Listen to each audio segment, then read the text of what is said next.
ವೀಕ್ಷಕರೇ, ನಮ್ಮ ಕರ್ನಾಟಕ ಸುದ್ದಿಗೆ ಸ್ವಾಗತ. ನಾನು ಸವಿತಾ ದೊಡೆಯ. ಮಧುಗಿರಿ ಪೊಲೀಸ್ ಠಾಣಾ ವ್ಯಾಪ್ತಿಯಲ್ಲಿ ಎರಡು ಗುಂಪಿನ ನಡುವೆ ಹೊಡೆದಾಟ ನಡೆದಿದ್ದು 7 ಜನರ ಮೇಲೆ ಎಫ್ಐಆರ್ ದಾಖಲಾಗಿದೆ ಎಂದು ತುಮಕೂರು ಎಸ್ಪಿ ಅಶೋಕ್ ತಿಳಿಸಿದ್ದಾರೆ. ಮಧುಗಿರಿ ಪೊಲೀಸ್ ಠಾಣಾ ವ್ಯಾಪ್ತಿಯಲ್ಲಿ ಬೆಂಕಿಪುರ ಹಾಗೂ ಸಿದ್ದಾಪುರದ ಕಾರ್ಮಿಕರ ಎರಡು ಗುಂಪಿನ ನಡುವೆ ಹಣಕಾಸಿನ ವಿಚಾರಕ್ಕೆ ಹೊಡೆದಾಟ ನಡೆದಿದೆ. ವಿಷಯ ತಿಳಿದ ಪೊಲೀಸರು ಸ್ಥಳಕ್ಕೆ ಭೇಟಿ ನೀಡಿ ಅಹಿತಕರ ಘಟನೆ ನಡೆಯದಂತೆ ಪರಿಸ್ಥಿತಿ ನಿಯಂತ್ರಣಕ್ಕೆ ತೆಗೆದುಕೊಂಡಿದ್ದಾರೆ. ನಂತರ 7 ಜನರ ಮೇಲೆ ಎಫ್ಐಆರ್ ದಾಖಲಿಸಿದ್ದು 5 ಜನರನ್ನ ಬಂಧಿಸಲಾಗಿದೆ ಎಂದು ತುಮಕೂರು ಎಸ್ಪಿ ಕೆವಿ ಅಶೋಕ್ ತಿಳಿಸಿದ್ದಾರೆ. ಮಧುಗಿರಿ ಪೊಲೀಸ್ ಸ್ಟೇಷನ್ ಲಿಮಿಟ್ಸ್ನಲ್ಲಿ ನಿನ್ನೆ ಮಧ್ಯಾಹ್ನ 12:15ಕ್ಕೆ ಎರಡು ಗುಂಪುಗಳ ನಡುವೆ ಒಂದು ಜಗಳ ಆಯಿತು.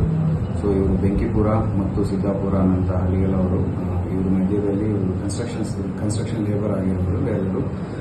ಇವರು ಹಣಕಾಸಿನ ವಿಚಾರವಾಗಿ ಇವರೆಲ್ಲ ಜಗಳ ಮಾಡಿಕೊಂಡಿದ್ದರು. ಈ ವಿಚಾರದಲ್ಲಿ ಇಮಿಡಿಯೇಟ್ ಆಗಿ ಪೊಲೀಸರು ಸ್ಪಾಟ್ಗೆ ರೀಚ್ ಮಾಡಿ ಪೀಸ್ಫುಲ್ ಲಾ ಅಂಡ್ ಆರ್ಡರ್ನ ಕೈ ತಪ್ಪದೆ ನೋಡಿಕೊಂಡಿದ್ದರು. ಒಂದು 109 BNS ಸೆಕ್ಷನ್ನಲ್ಲಿ ಎಫ್ಐಆರ್ ಮಾಡಿಕೊಂಡು ಟೋಟಲ್ 7 ಜನ ಮೇಲೆ ಎಫ್ಐಆರ್ ಮಾಡಿದರು. ಅದರಲ್ಲಿ 5 ಜನ ಅರೆಸ್ಟ್ ಮಾಡಲಾಗಿದೆ. ಮಿಕ್ಕಿದ ಇರುವವರನ್ನ ಆದಷ್ಟು ಬೇಗ ಸೆಕ್ಯೂರ್ ಮಾಡ್ತೀವಿ. ಸದ್ಯಕ್ಕೆ ಅಲ್ಲಿ ಇರುವ ಸಿಚುವೇಶನ್ ಪೀಸ್ಫುಲ್ ಆಗಿದೆ. ಯಾವುದೇ ಅಹಿತಕರ ಘಟನೆ ಆಗದಂಗೆ ಫ್ಯೂಚರಲ್ಲಿ ಒಂದು ಟಿಕೆಟ್ ಹಾಕಿ ಅಲ್ಲಿ ಶಾಂತಿ ಸುವ್ಯವಸ್ಥೆ ಮಾಡಲಾಗಿದೆ. ಬೆಂಗಳೂರಿನ ಕೆಎಸ್ಆರ್ಪಿ ಪೆರೇಡ್ ಮೈದಾನದಲ್ಲಿ ನಡೆದ ಪೊಲೀಸ್ ಧ್ವಜ ದಿನಾಚರಣೆ ಹಾಗೂ ಮುಖ್ಯಮಂತ್ರಿ ಪದಕ ಪ್ರದಾನ ಸಮಾರಂಭದಲ್ಲಿ ಕೊರಟಗೆರೆ ಪೊಲೀಸ್ ಠಾಣಾ ಸಿಬ್ಬಂದಿ ಮೋಹನ್ ಅವರಿಗೆ ಮುಖ್ಯಮಂತ್ರಿ ಪದಕವನ್ನು ಸಿಎಂ ಸಿದ್ದರಾಮಯ್ಯ ಅವರು ನೀಡಿ ಗೌರವಿಸಿದ್ದಾರೆ. 2024ರ ಸಾಲಿನ ಮುಖ್ಯಮಂತ್ರಿ ಪದಕ ಪಡೆಯುವವರ ಪಟ್ಟಿಯಲ್ಲಿ ಒಟ್ಟು 197 ಪೊಲೀಸ್ ಅಧಿಕಾರಿಗಳು ಮತ್ತು ಸಿಬ್ಬಂದಿಗಳಿಗೆ ಈ ಗೌರವವನ್ನ ನೀಡಲಾಗುತ್ತದೆ. ಈ ಪದಕವನ್ನ ಅವರ ಕರ್ತವ್ಯ ನಿಷ್ಠೆ ಮತ್ತು ಸೇವೆಯನ್ನ ಗುರುತಿಸುವ ಸಲುವಾಗಿ ಪ್ರದಾನ ಮಾಡಲಾಗುತ್ತದೆ. 197 ಪೊಲೀಸ್ ಅಧಿಕಾರಿಗಳು ಮತ್ತು ಸಿಬ್ಬಂದಿಗಳ ಪೈಕಿ ಕೊರಟಗೆರೆ ಪೊಲೀಸ್ ಠಾಣಾ ವ್ಯಾಪ್ತಿಯ ಹಲವಾರು ಅಪರಾಧಿ ಪ್ರಕರಣಗಳಿಗೆ ಸಂಬಂಧಿಸಿದಂತೆ ಆರೋಪಿಗಳ ಬೆನ್ನಟ್ಟಿ ಎಡೆಮುರಿ ಕಟ್ಟುವಲ್ಲಿ ಹಲವು ಬಾರಿ ಯಶಸ್ವಿಯಾಗಿರುವ ಇಲಾಖೆಯಲ್ಲಿ ನಿಸ್ವಾರ್ಥ ಸೇವೆ, ಹಗಲಿರುಳು ದುಡಿದಿರುವ ದಕ್ಷ ಪೊಲೀಸ್ ಸಿಬ್ಬಂದಿ ಎಂದೇ ಗುರುತಿಸಿಕೊಂಡಿರುವ ಮೋಹನ್ ಅವರಿಗೆ ಮುಖ್ಯಮಂತ್ರಿ ಪದಕ ದೊರಕಿರುವುದು ಕೊರಟಗೆರೆ ಪೊಲೀಸ್ ಠಾಣೆಯ ಅಧಿಕಾರಿಗಳಿಗೂ ಸಿಬ್ಬಂದಿ ವರ್ಗದವರಿಗೂ ಹಾಗೂ ತಾಲೂಕಿನ ಜನತೆಗೆ ಸಂತಸದ ವಿಷಯವಾಗಿದೆ. ಕಾಲೇಜಿನಿಂದ ಮನೆಗಳಿಗೆ ತೆರಳುತ್ತಿದ್ದ ಉಪನ್ಯಾಸಕರು, ವಿದ್ಯಾರ್ಥಿಗಳು ಸೇರಿದಂತೆ 20ಕ್ಕೂ ಹೆಚ್ಚು ಪಾದಚಾರಿಗಳ ಮೇಲೆ ಹೆಜ್ಜೆಯನ್ನು ದಾಳಿ ನಡೆಸಿರುವ ಘಟನೆ ಕೊರಟಗೆರೆ ಪಟ್ಟಣದ ಊಡ್ಗೆರೆ ಕ್ರಾಸ್ನ ಸಮೀಪದ ಮುಖ್ಯ ರಸ್ತೆಯಲ್ಲಿ ನಡೆದಿದೆ. ಊಡ್ಗೆರೆ ಕ್ರಾಸಿನ ಸಮೀಪದ ಮುಖ್ಯ ರಸ್ತೆಯ ಮರದಲ್ಲಿದ್ದ ಹೆಜ್ಜೆಯನ್ನು ಬಿಸಿಲಿನ ತಾಪಕ್ಕೆ ಏಕಾಏಕಿ ಎದ್ದು ಕಾಲೇಜಿನಿಂದ ಮನೆಗೆ ತೆರಳುತ್ತಿದ್ದ ವಿದ್ಯಾರ್ಥಿಗಳ ಮೇಲೆ ದಾಳಿ ನಡೆಸಿದೆ. ಹೆಜ್ಜೆಯನ್ನು ದಾಳಿಯಿಂದ ವಾಹನ ಸವಾರರು ಮತ್ತು ಪಾದಚಾರಿಗಳು ದಿಕ್ಕಾಪಾಲಾಗಿ ಓಡಿದ್ದಾರೆ. ಪಟ್ಟಣದಲ್ಲಿ ಅನೇಕ ಸಾರ್ವಜನಿಕ ಪ್ರದೇಶಗಳಲ್ಲಿ ಪ್ರತಿನಿತ್ಯ ಓಡಾಡುವ ಸ್ಥಳಗಳಲ್ಲಿ ಹೆಜ್ಜೆಯನ್ನು ಗೂಡುಗಳು ಇವೆ. ಆದಷ್ಟು ಬೇಗ ಪಟ್ಟಣ ಪಂಚಾಯಿತಿ, ಗ್ರಾಮ ಪಂಚಾಯಿತಿ ಮತ್ತು ಅರಣ್ಯ ಇಲಾಖೆ ತೆರವು ಮಾಡುವಂತೆ ಸ್ಥಳೀಯ ಸಾರ್ವಜನಿಕರು ಆಗ್ರಹಿಸಿದ್ದಾರೆ. ಹೆಜ್ಜೆಯನ್ನು ನೊಣ ದಾಳಿಯಿಂದ ಗಾಯಗೊಂಡ 20ಕ್ಕೂ ಅಧಿಕ ಜನರನ್ನ ಕೊರಟಗೆರೆ ಸಾರ್ವಜನಿಕ ಆಸ್ಪತ್ರೆ, ಮಾರುತಿ ಆಸ್ಪತ್ರೆ ಮತ್ತು ರೇಣುಕಾ ಆಸ್ಪತ್ರೆಗೆ ದಾಖಲಿಸಿ ಪ್ರಥಮ ಚಿಕಿತ್ಸೆ ಕೊಡಿಸಲಾಗಿದೆ. ಸ್ಥಳಕ್ಕೆ ಕೊರಟಗೆರೆ ಅರಣ್ಯ ಇಲಾಖೆ ಸಿಬ್ಬಂದಿಗಳು ಭೇಟಿ ನೀಡಿ ಪರಿಶೀಲನೆ ನಡೆಸಿದ್ದಾರೆ.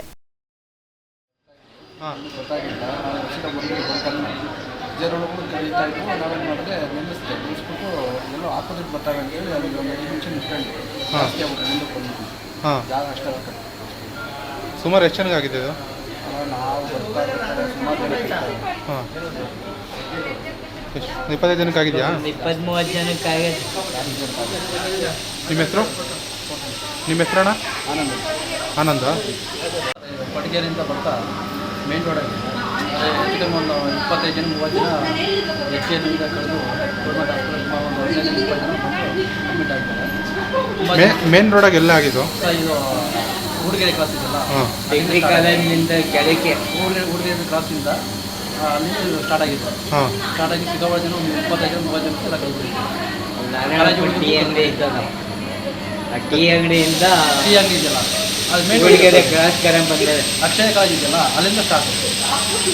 ನಿಮ್ಗೇನಾಗಿದೆ? ಸರ್ ನಮಗೆ ತಲೆಗೆಲ್ಲ ಕಟ್ಟಿದೆ. ಹಾಂ ಜಾಸ್ತಿ ಕಟ್ಟಿದೆಯಾ? ಒಂದು 10 ಒಳಗೆ ಕಟ್ಟಿದೆ. ಹಾಂ ತೀರಾ ಯಾರಿಗಾನ ಜಾಸ್ತಿ ಕಟ್ಟಿದ್ದಾವ? ಹೌದು ಸರ್ ಜಾಸ್ತಿ ಕಟ್ಟಿದೆ. ಹಾಂ ಸರ್ ಜಯಣ್ಣ ಅಂತನಾ? ಗಾಳೀಲಿ ಏಕಾಏಕಿ ಒಂದು 15ರಿಂದ 20 ಜನಕ್ಕೆ ತುಂಬ ಕಷ್ಟಪಟ್ಟಿದೆ. ಸೊ ಇಮಿಡಿಯೇಟಾಗಿ ಎಲ್ಲ ಆಸ್ಪತ್ರೆಗೆ ಬಂದು ಎಲ್ಲ ಎಮರ್ಜೆನ್ಸಿ ಟ್ರೀಟ್ಮೆಂಟ್ ತೊಗೊಂಡಿದ್ದಾರೆ. ಎಲ್ಲ ಸ್ಟೇಬಲ್ ಆಗಿದ್ದಾರೆ. ಯಾರಿಗೂ ಏನಂತ ಜೀವ ಅಪಾಯ ಇಲ್ಲ. ಎಲ್ಲರೂ ಸಿವಿಯರ್ ಇದರಿಂದ ಪಾರಾಗಿದ್ದಾರೆ. ಇಮಿಡಿಯೇಟಾಗಿ ಬಂದು ಟ್ರೀಟ್ಮೆಂಟ್ ತೊಗೊಂಡಿದ್ದಾರೆ. ಅದರಿಂದ ಎಲ್ಲರೂ ಸೇಫ್ ಆಗಿದ್ದಾರೆ. ಯಾರಿಗೂ ಏನು ಜೀವಕ್ಕೆ ಅಪಾಯ ಸಮಸ್ಯೆ ಏನಿಲ್ಲ ಸರ್? ಏನಿಲ್ಲ. ಟ್ರೀಟ್ಮೆಂಟ್ ಮಾಡ್ತಾ ಇದ್ದೀವಿ ಎಲ್ಲರಿಗೂ. ಎಲ್ಲರೂ ತುರ್ತು ಚಿಕಿತ್ಸೆ ಕೊಟ್ಟು ಎಲ್ಲ ಸ್ಟೇಬಲ್ ಮಾಡಿದ್ದೀವಿ. ಕಂಡೀಷನ್ BP ಪಲ್ಸ್ ಎಲ್ಲ ಸ್ಟೇಬಲ್ ಆಗಿದೆ. ಏನು ಎಮರ್ಜೆನ್ಸಿ ಟ್ರೀಟ್ಮೆಂಟ್ ಕೊಡಬೇಕು ಎಲ್ಲರಿಗೂ ಕೊಟ್ಟಿದ್ದೀವಿ. ಸೊ ಅಡ್ಮಿಟ್ ಮಾಡಿದ್ದೀವಿ. ಸೊ ಇನ್ನು ಡಿಗ್ರಿ ಕಾಲೇಜ್ ಸ್ಟೂಡೆಂಟ್ಸ್ಗೂ ಆಗಿದೆ, ಡಿಗ್ರಿ ಪ್ರೊಫೆಸರ್ಸ್ಗೂ ಆಗಿದೆ, ಮತ್ತು ಅಲ್ಲಿ ಗಾಡೀಲಿ ಹೋಗ್ತಿರೋ ಸಾರ್ವಜನಿಕರಿಗೂ ತುಂಬ ಖರ್ಚಿದೆ. ಅದರಿಂದ ನಾವು ತುರ್ತು ಚಿಕಿತ್ಸೆ ಎಲ್ಲರಿಗೂ ಕೊಟ್ಟು ಎಲ್ರಿಗೂ ಜೀವ ಎಲ್ಲ ಕಾಪಾಡಿದ್ದೀವಿ. ಸೊ ಯಾರು ಅಂತ ತುಂಬ ಎಮರ್ಜೆನ್ಸಿ ಸ್ಟೇಷನ್ ಯಾರು ಎಲ್ಲ ಕಂಡೀಷನ್ ಸ್ಟೇಬಲ್ ಆಗಿದೆ. ನಮ್ಮ ಡಿಗ್ರಿ ಕಾಲೇಜಿನ ಮುಂಭಾಗದಲ್ಲಿ ಮರಗಳಿದ್ದು ಅಲ್ಲಿ ಜೇನುಗೂಡು ಕಟ್ಟಿದ್ದು ಜೇನುಗೂಡುಗಳು ಆಕಸ್ಮಿಕವಾಗಿ ವಿದ್ಯಾರ್ಥಿಗಳ ಮೇಲೆ ಅಟ್ಯಾಕ್ ಮಾಡಿದ್ದಾರೆ. ಒಂದು 5 ಜನ ವಿದ್ಯಾರ್ಥಿಗಳು ಹಾಸ್ಪಿಟ್ಲಿಗೆ ಸೇರಿಸಿದ್ದೀವಿ. ಎಲ್ಲ ಅವರ ಆರೋಗ್ಯ ಚೆನ್ನಾಗಿದೆ. ತಂದೆ ತಾಯಿ ಎಲ್ಲ ಬಂದಿದ್ದಾರೆ. ಏನು ಸಮಸ್ಯೆ ಇಲ್ಲ. ಇಷ್ಟು ಟೋಟಲ್ ಎಷ್ಟು ಜನಕ್ಕೆ ಆಗಿದೆ ಇದು? 5 ಮೆಂಬರ್ಸ್ ಅಲ್ಲ, ಟೋಟಲ್ ಎಷ್ಟು ಜನಕ್ಕೆ ಆಗಿದೆ? ಇಬ್ಬರು ಲೆಕ್ಚರರ್ಸ್ಗೆ 5 ಜನ, 3 ಜನ ಸ್ಟೂಡೆಂಟ್ಸ್, ಟೋಟಲ್ 5 ಟೋಟಲ್.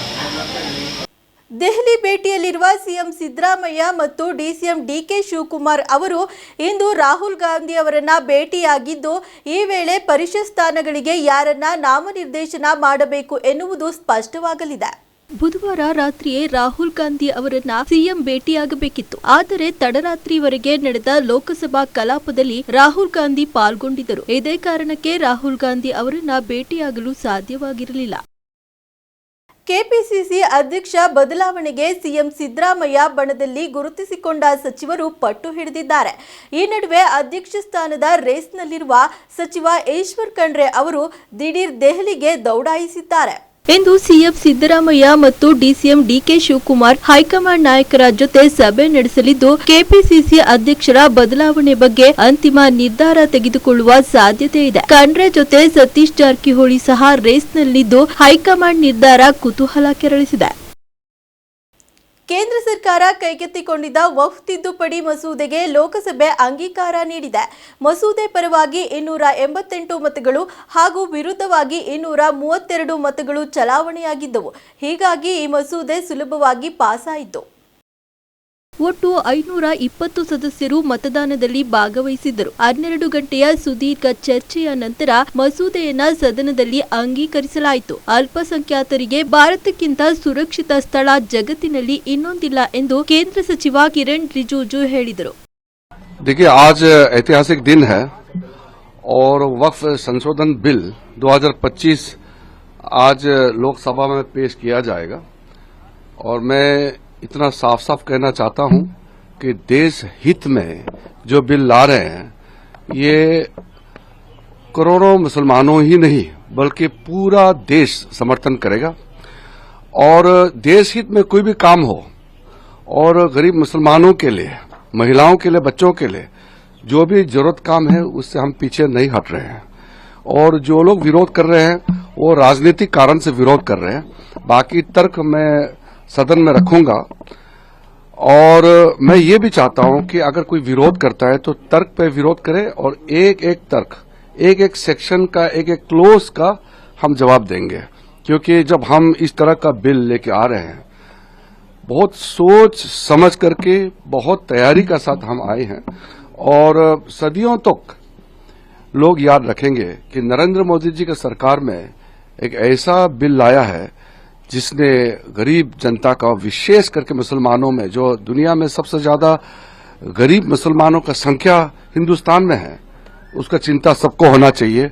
और ये चिंता नरेंद्र मोदी जी ने किया है, हमारा सरकार ने किया है. और साथ साथ जो वक्फ बोर्ड ने कई सदियों तक, कई सालों तक जो मिसयूज किया है, अधिकार को गलत तरीके से इस्तेमाल किया है और गरीबों का जायदाद लूटा है, उसमें भी रोकने का काम हम कर रहे हैं. देश हित में है. और हम पुनः सब पॉलिटिकल पार्टी को अपील करते हैं कि देश हित में सब बिल को सपोर्ट करना चाहिए. अगर विरोध करते हैं तो तर्क रख के विरोध करें, ऐसे झूठे बातें करके विरोध ना करें. ಭಾರತ ಪಾಕ್ ಗಡಿಯಲ್ಲಿ ಉದ್ವಿಗ್ನ ವಾತಾವರಣ ನಿರ್ಮಾಣವಾಗಿದೆ. ಜಮ್ಮು ಕಾಶ್ಮೀರ ಪೌಂಚ್ ಪ್ರದೇಶದ LOC ಉದ್ದಕ್ಕೂ ಪಾಕಿಸ್ತಾನ ಕದನ ವಿರಾಮ ಉಲ್ಲಂಘನೆ ಮಾಡಿದ್ದು, ಪಾಕ್ ಆರ್ಮಿಯಿಂದ ಅಪ್ರಚೋದಿತ ಗುಂಡಿನ ದಾಳಿ ನಡೆದಿದೆ. ಭಾರತದ ಗಡಿಯೊಳಗೆ ನುಗ್ಗಲು ಬಂದ ಪಾಕ್ ಸೇನೆಯನ್ನ ಭಾರತೀಯ ಸೇನೆ ಹಿಮ್ಮೆಟ್ಟಿಸಿದೆ. ಸದ್ಯ ಪರಿಸ್ಥಿತಿ ನಿಯಂತ್ರಣದಲ್ಲಿದೆ. ಸಾವು ನೋವಿನ ಬಗ್ಗೆ ಯಾವುದೇ ವರದಿಯಾಗಿಲ್ಲ. ಭಾರತ ಪಾಕಿಸ್ತಾನದೊಂದಿಗೆ ಒಟ್ಟು 3,323 ಕಿಲೋಮೀಟರ್ ಗಡಿಯನ್ನ ಹಂಚಿಕೊಂಡಿದೆ. ಎಷ್ಟಿತ್ತು ಈ ಹೊತ್ತಿನ ಸುದ್ದಿ ಮತ್ತು ಮನೋರಂಜನೆಗಾಗಿ ನೋಡ್ತಾ ಇರಿ ನಮ್ಮ ಕರ್ನಾಟಕ ಟಿವಿ. ಇದು ಕನ್ನಡಿಗರ ಭರವಸೆ.